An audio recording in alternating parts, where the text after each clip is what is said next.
So I got Dr. Swasti Rao, Associate Fellow, Europe-Eurasia Center at MP-IDSA.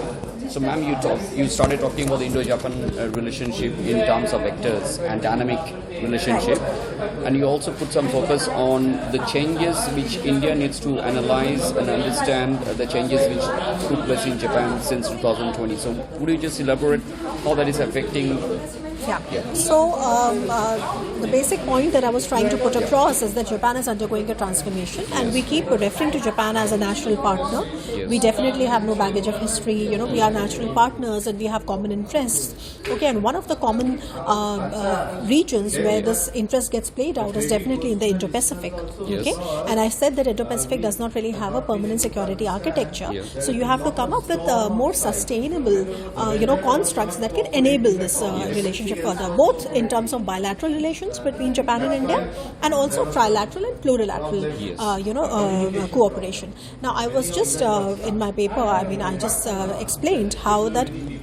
Today, the kind of Japan that we have today is a fundamentally transformed Japan, and this transformation has basically happened at two levels, one external and one internal. So what you see at the external level in terms of the new security strategy and the new defense strategy of Japan that has come up in December 2022, so this is last year, which is very recent, you see a Japan that is very confident about its security concerns and the responses it wants to have for those security concerns. So if there is a China, there's a North Korea. Japan has finally come up with counter-strike capabilities. Japan...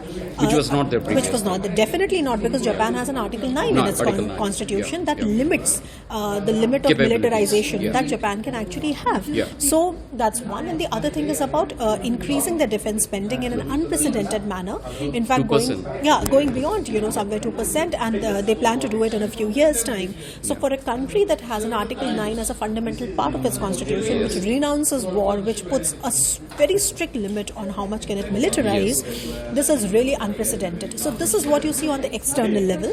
And the other thing where this gets played out very beautifully, or I would say very pragmatically, is how Japan has come up with what is called the official security assistance as a complementing factor to its official development assistance. ODA so far, ODA plus OSA. So what was Japan known so far is that Japan was a development, centric world power, which really gave a lot of development assistance, in different parts of the world.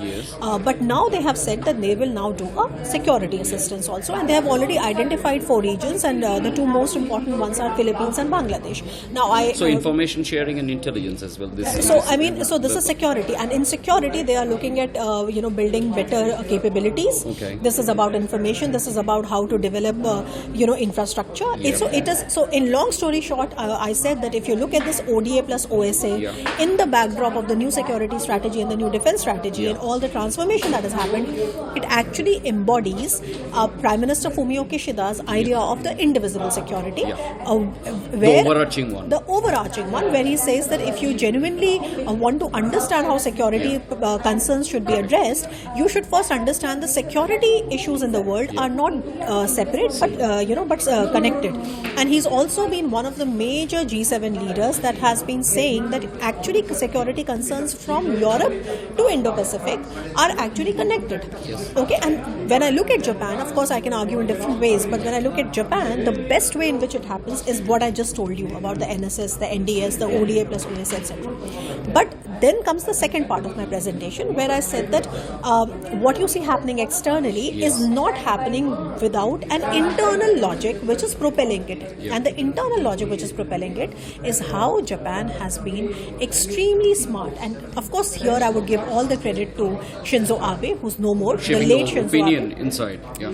Shaping of opinion. I mentioned specifically in 2022, April, when they came up with this large stimulus package to balance the negatives of the COVID-19, and where they in that huge stimulus package, they also had a sizable budget for trying to shape favorable public opinion. where they said that they need to weed out anti-Japanese narratives.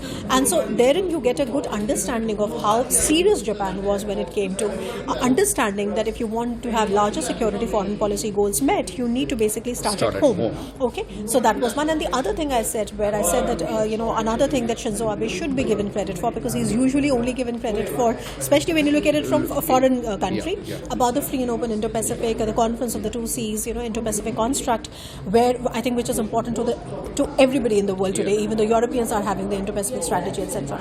But the other thing is that he was the one who consolidated administrative power and the foreign policy power in the Japanese Prime Minister office, because if you look at MOFA, which was earlier separate from the Prime Minister's office, was where you have most of the pro-China factions. So consolidation took place during that period the pro-China factions, and they are still there. But because he consolidated power, he came up with a lot of things which were earlier not even imaginable. Because like I said, that China is a major trading partner, right? You have pro-China factions in the ruling party. And they could still come up with NSS and NDS where they have listed China as the long-term threat, North Korea as the imminent threat. So if you look at it like this, then you understand that India, if you want to have better relations, you definitely need to understand why is Japan a transformed Japan today, and what is the importance of a favorable narrative setting when it comes to national security. Okay, so I think therein lies a lot of lessons for us. I would say a lot of ideas for us. Okay, I mean without sounding patronizing, But what I just want to say is that here is a friend, which is a natural partner, which we have, no baggage. We are converging on so many issues. Do we have the tools to understand what is happening in Japan internally that has actually led to this transformation? And when we look at it this way, we also get lots of ideas into how we can actually have a more favorable narrative setting around national security issues. Because, the other reason why I give the example of Japan is because it is a democracy.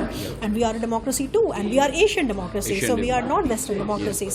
So these these give a lot of points for us to think and talk and how to develop, ideas and converge, and then how can all this reflect into more sustaining structures in the Indo-Pacific itself, which does not really have a permanent security architecture and will probably never have an alliance system, like the other people have also said. So I think, and then I gave a lot of examples on how they can do it, about the Blue Dot Network, etc., etc. So can we just end on a note which struck me is that I was discussing with the Japan Council about the soft power which Japan and India can truly focus on. And if I look at contextually, 20 years back, the car which everyone aspired to here in India buying is a Zen. Yes, that's right. If I look at Zen Buddhism, if I try to understand it, if you see this indivisible security you talked about, one of the major stuff in Zen Buddhism is Lotus Flower Garland Sutra, which they talk about one small dewdrop. It's an entire garland made of dewdrops, and each dewdrops reflecting each other ad infinitum. Yeah, absolutely. So if something happens at one end, at one node, it has a ripple effect over all the nodes, and that's, I think, the superstructure on which this entire indivisible, security and looking at the entire, conundrum works. Yeah, you can. I mean, like I say, that of course Japan is also a major philosophical, I would say, that's center. what I was talking. D.T. And Suzuki also, and others. and also a philosophical, I would say, I